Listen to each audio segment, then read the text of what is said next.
to another episode of 5 Minutes in GI.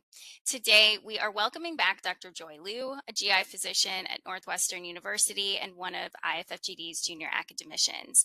We've had the pleasure of exploring a variety of topics with you, Dr. Liu, in the past, and we're grateful for your continued insights and expertise. So, thank you again for joining us. Yeah, happy to be here. So, in a previous episode, we discussed GI symptoms that women may experience with pregnancy. And as we continue this exploration of gastrointestinal symptoms in women's health, I want to kind of shift gears into talking more about the postpartum period. So, after childbirth, it is again not uncommon for women to experience a range of GI symptoms that continued from pregnancy, and they can vary in the nature and severity. So, I wanted to discuss a little bit about some GI disorders that are common after childbirth, and also how this might differ for women who either experienced a C section or how they may differ if you experienced a vaginal birth.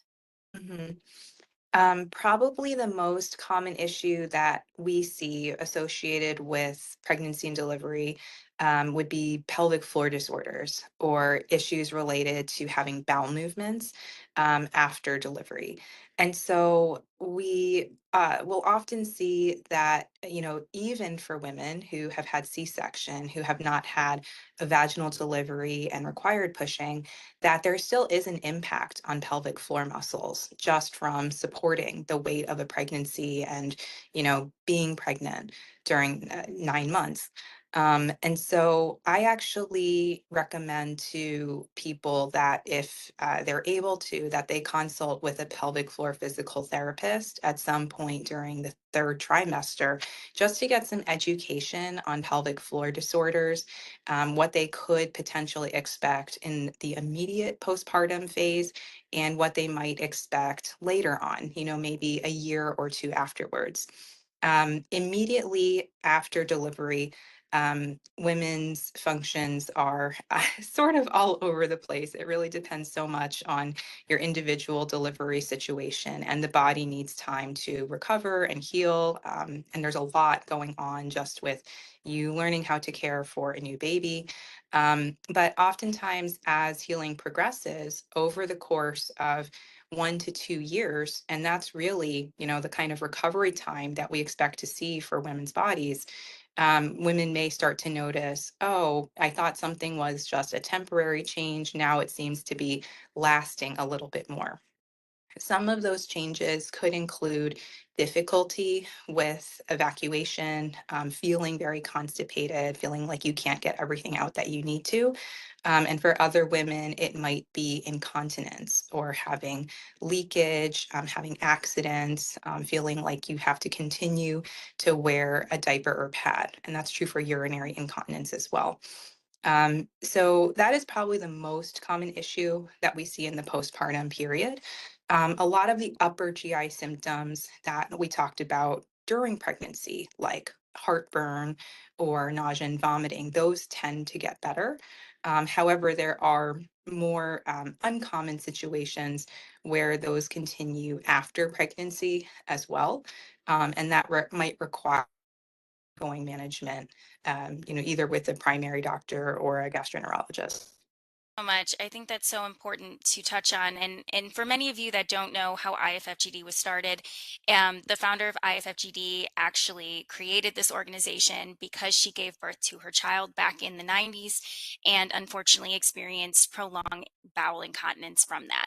And this organization was started so that she can find out knowledge of kind of how to help manage her symptoms. And for her, of course, those symptoms did continue, just like it can for many women.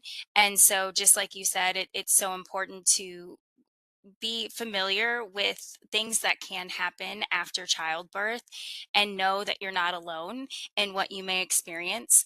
I know you mentioned the pelvic floor therapist, and one thing that my OB told me the second I gave birth to my first child is everybody, no matter if you're experiencing symptoms or not after childbirth, should still go see a pelvic floor therapist because it's just good for every woman to experience. So if Completely you agree with that. yeah, and I like how you mentioned discussing it in the third trimester even before you give birth, because it's so important to train those muscles ahead of time and kind of be familiar with some practices that you can continue after giving birth.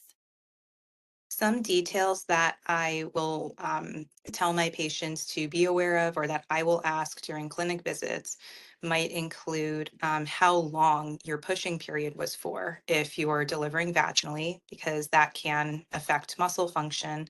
Mhm. I will also ask, do you know if you got stitches or not?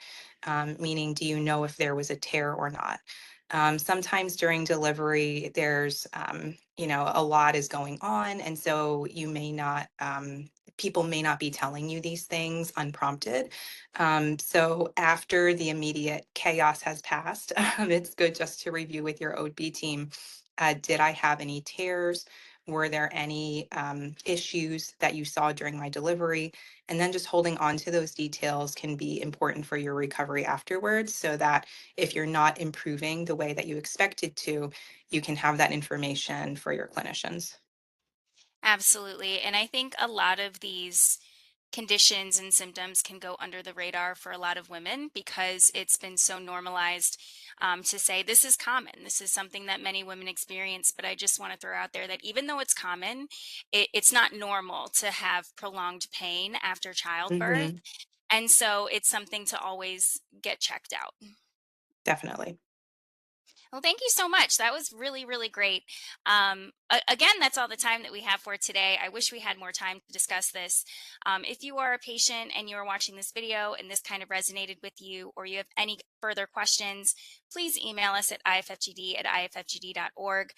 Don't forget to hit that subscribe button, and we'll do our best to answer any questions you may have in another episode of 5 Minutes in GI.